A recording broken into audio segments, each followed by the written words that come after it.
Awalnya drummer Rob Bourdon, gitaris Brett Delson, dan vokalis Mike Shinoda bersekolah di sekolah menengah di California Selatan, di mana mereka membentuk band rap rock bernama Zero pada tahun 1996. Kemudian basis Dave Farrell, Mark Wakefield, dan mahasiswa seni bernama Joseph Hahn bergabung segera setelah itu, dan band ini merayu berbagai label saat bermain pertunjukan kampung halaman di Los Angeles. Beberapa perusahaan menyatakan minatnya pada demo tip self-titled Zero, yang mendorong Wakefield untuk meninggalkan line-up. Lalu ketika penyanyi pengganti Chester Bennington naik pada tahun 1998, dan berbagi tugas vokal dengan Shinoda dalam apa yang akan menjadi bagian penting dari suara khas mereka, mereka berganti nama menjadi Hybrid Theory dan mengeluarkan EP Eponymous. Mereka masih berjuang untuk menemukan penonton, dan mereka akhirnya menarik perhatian Warner Bros. Dan memilih nama baru yaitu Linkin Park. Dengan dukungan dari wakil presiden Warner Bros. Bernama Jeff Blue, band ini masuk studio dengan Don Gilmore tak lama kemudian untuk merekam apa yang akan menjadi sukses besar di seluruh dunia yang bersertifikat berlian.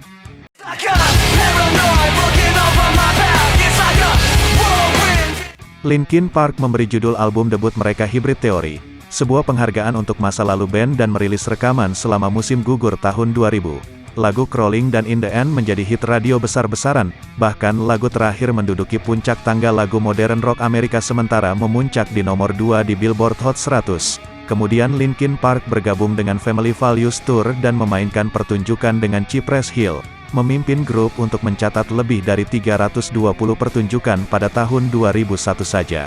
Datang Januari tahun 2002, Hybrid Theory telah menerima 3 nominasi Grammy dan terjual lebih dari 7 juta kopi.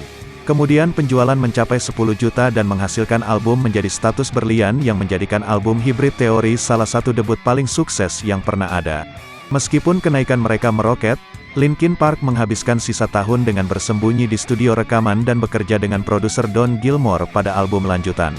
Sementara itu rilisan Musim Panas yang tepat waktu dari Platinum Reanimation membantu menenangkan penonton band yang bersemangat dan menawarkan versi remix dari lagu-lagu Hybrid Theory oleh wajah-wajah terkenal dari band seperti Korn, Deftones, Orgy, Jurassic 5, The Roots, Taproot, Marilyn Manson, Staind, dan Deleted Peoples.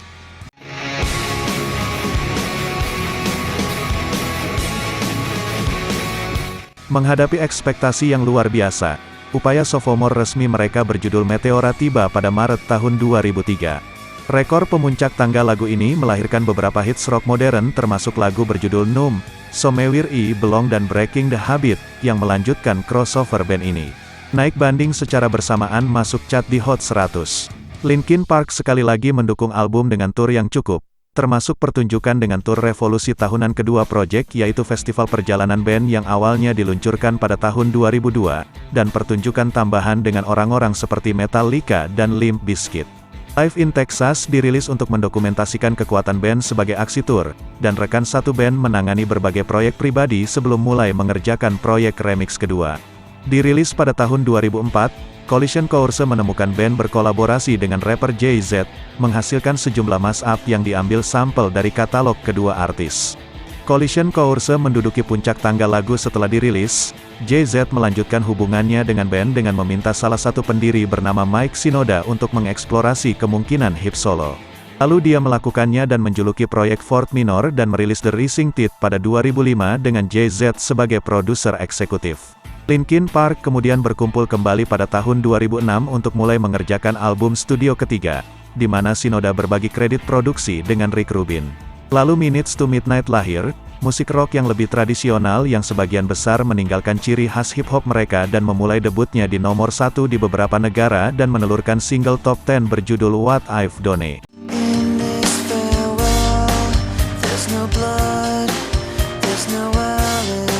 Di sela-sela album, band ini menyumbangkan tema untuk Transformer Revenge of the Fallen, berjudul New DVD yang menjadi salah satu hits paling abadi mereka.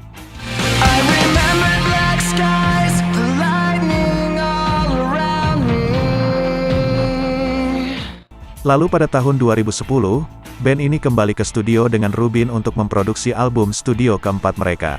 Memutar keluar jalur, atau Satsuns adalah proyek eksperimental bidang kiri yang sebagian besar berbasis di ambient elektronika yang membagi penggemar mereka. Namun demikian, single The Catalyst dan Waiting for the End sama-sama menjadi hit di puncak tangga lagu. Tahun berikutnya Bennington menyatakan keinginan band untuk lebih fokus mengeluarkan materi baru daripada mempertahankan jadwal tur yang melelahkan, dengan band memiliki tujuan merilis album baru setiap 18 bulan. Linkin Park memenuhi janji itu pada tahun 2012 dengan album kelima mereka yang diproduseri oleh Rick Rubin berjudul Living Things, yang menampilkan sesuatu dari kembalinya suara bibrida mereka dahulu kala. Setelah rilis bulan Juni, album debut itu memuncak di tangga lagu Billboard, dan terjual lebih dari 223.000 eksemplar dalam minggu pertama. Ini akan segera bersertifikat emas dan single Burn It Down, Lost in the Echo, dan Castle of Glass mempertahankan kehadiran band di tangga lagu internasional. Saat Linkin Park mulai mengerjakan album studio ke-6 mereka pada musim semi 2013, Bennington mengumumkan bahwa ia menggantikan Scott Weiland sebagai vokalis utama Stone Temple Pilots. Dia tidak meninggalkan Linkin Park, melainkan berencana berada di kedua grup secara bersamaan. Bennington menggarisbawahi komitmennya pada kedua band pada Oktober tahun 2013 dengan merilis EP debutnya dengan STP, High Rise, dan tampil bersama Linkin Park di album Remix Recast pada bulan yang sama. Single utama album terakhir berjudul A Light That Never Comes yang direkam bekerja sama dengan DJ Steve Aoki menjadi hit klub di seluruh dunia.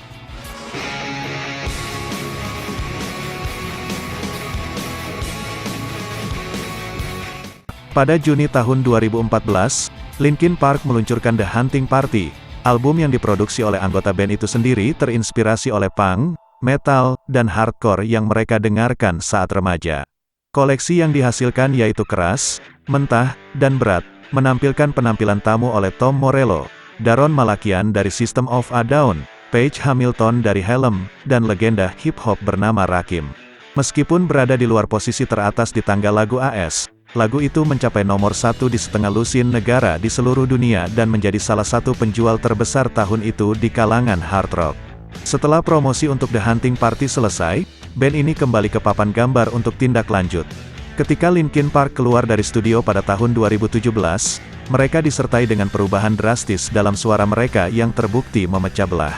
Single utama berjudul Heavy yang merupakan sebuah duet yang menampilkan penyanyi Ciara dan produksi oleh penulis lagu pop Julia Michaels dan Justin Tranter, adalah cita rasa yang akan datang pada upaya ketujuh band, yaitu One More Light. Terlepas dari lintasan pop yang jelas, itu menjadi album nomor 1 kelima mereka dan segera disertifikasi emas. Hampir 2 bulan setelah rilis dan 1 minggu sebelum memulai tur besar Amerika, Bennington ditemukan tewas di rumahnya di California Selatan pada saat dia berusia 41 tahun.